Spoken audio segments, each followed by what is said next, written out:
What is going on, guys? In today's video, I will show you the best endgame staff and dagger build in Throne and Liberty. So in this guide, I will show you a fully maxed setup with the best possible tier 1 gear, traits, masteries, skill rotations, and everything else.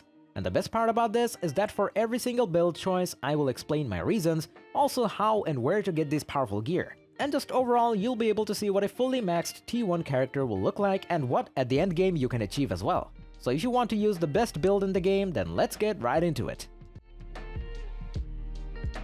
So let's move over to the build. And for the choice of weapons, we're going to be going with the staff and dagger. This setup is a powerful mage assassin that has insane amount of high single target burst damage. Our main playstyle will revolve around maintaining 10 burning stacks and 20 thundercloud stacks, which will provide exceptional AoE and single target DPS. Due to the high cooldowns in this build, you need plenty of cooldown speed for this playstyle to work. But if you follow instructions and build it right, you'll become unstoppable. Let's take a look at our setup. And first of all, we have our skills. So for defensive skill, we use the Block Blade, while for active skills we get Serial Firebombs, Inferno Wave, Fireball Barrage, Infernal Meteor, Inject Venom, High Focus, Cleaving Moonlight, Judgment Lightning, Ice Spear, Ankle Strike, Brutal Incision, and Inner Peace. As you can see from the gameplay, I don't have all these same skill icons on my bar. It is because the skill icons will change depending on our specialization setup. So Serial Firebombs will turn into the Focused Firebombs, Infernal Meteor will turn into the Hellfire Rain, then Inject Venom will turn into Lightning Infusion, then Ice Spear will turn into the Ice Spear Bombardment. And finally, the Brutal Incision will turn into the Thunderclouds Bombing. And then for passive skills, we get the Assassin's Instincts, Destructive Fang, Wrathful Edge, Asceticism, Mana Amp, Flame Condensation, Forbidden Sanctuary, and Murderous Energy. As for skill upgrade priority, for active skills we focus on the Brutal Incision, Cleaving Moonlight, Judgment Lightning, and High Focus, while for passive skills we focus on the Wrathful Edge, Assassin's Instincts, Forbidden Sanctuary, and Destructive Fang. And then for the rest of your skills, they're not as important, so just upgrade them as you progress through the game. Next we have skill specialization, and for Serial Firebombs we select the Focused Firebombs and Mobility. Then for Fireball Barrage, get the Fireball Frenzy. Then for Inject Venom, select the Lightning Infusion and Cooldown Reduction. Then for Cleaving Moonlight, get the Consecutive Use and Attack Speed Increase. For Ice Spear, get the Ice Spear Bombardment and Damage Increase. For Brutal Incision, select the Thunderclouds Bombing and Cooldown Reduction. For Inferno Wave, get the Cooldown, Consecutive Use, and Burning.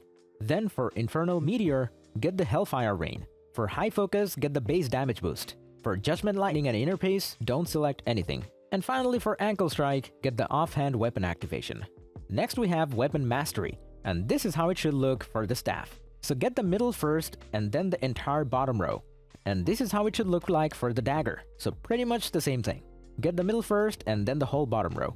Next, let's take a look at our gear. And if you're looking for a full green or blue gear setup, then I recommend for you to watch my previous build videos. So first off, we're using Aridus' Gnarled Void Staff with traits like Hit Chance, Heavy Attack Chance, and Critical Hit Chance. All gear should be at its max level, and you can get this item by defeating Aridus. Next we have daggers, which are called the Loquirius' Wicked Thorns, and you should use Hit Chance, Heavy Attack Chance, and Critical Hit Chance. You can get it from Cave of Destruction. Next we have Soiling Essence Hat with max health, melee evasion, and cooldown speed. You can get it from armor chests or by defeating Avalos Hydromancer. Next we have Supreme Devotion with mana regen, skill damage resistance, and debuff duration.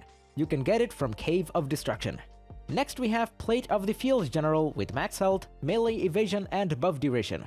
You can get it from Death's Abyss. Next we have Shadow Harvester Grips with mana regen, magic evasion, and ranged evasion. By using 2 pieces of the death set, we will get 14% critical damage, and you can get it from Temple of Slaughter. Next we have Shadow Harvester Trousers with mana regen, magic evasion, and ranged evasion. You can get it by defeating Junoboat. Next we have Sabatons of the Field General with melee evasion, ranged evasion, and movement speed. You can get it from Shadowed Crypt. Next we have Clasp of the Conqueror with max health, skill damage boost, and buff duration. You can get it by opening the Epic Precious Equipment chest or by defeating the Dark Wizard or the Berserk Dark Enforcer.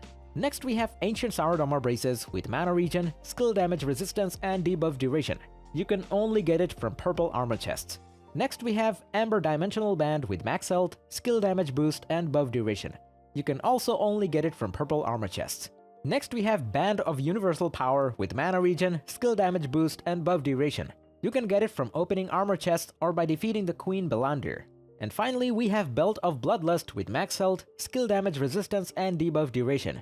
You can get it by defeating Aridus. Last but not least, if at this current moment you only have blue gear, then don't worry because that gear doesn't really matter and you'll soon enough start changing it for the purple pieces. The setup I showed is the best current gear that anyone can farm, but no matter what gear you choose, this build will still work fine.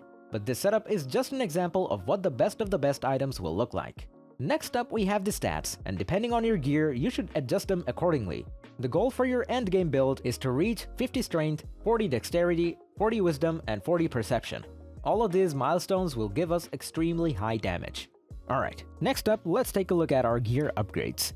This game doesn't have a very typical gear progression. By this I mean that you will have to upgrade pretty much anything you get. So we go from gray to green to blue and finally purple. No matter at which stage of progression you're watching this video, just keep upgrading your equipment to their max level. And then when you get better gear, just transfer the experience from the old one to the new one. As for my gear recommendations, when you reach level 50, just farm accessible gear by doing open world dungeons.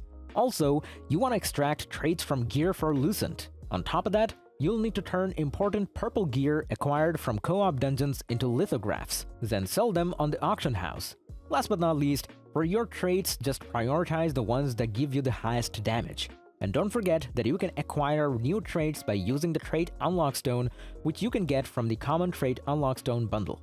And finally, we have come to the gameplay part. So at the beginning of every fight, we start by using the Lightning Infusion, then High Focus, then Hellfire Rain, then Focused Firebombs, then Inferno Wave, then Ankle Strike, then Cleaving Moonlight, then Thunderclouds Bombing, and finish it off with the Fireball Barrage. And now we rinse and repeat.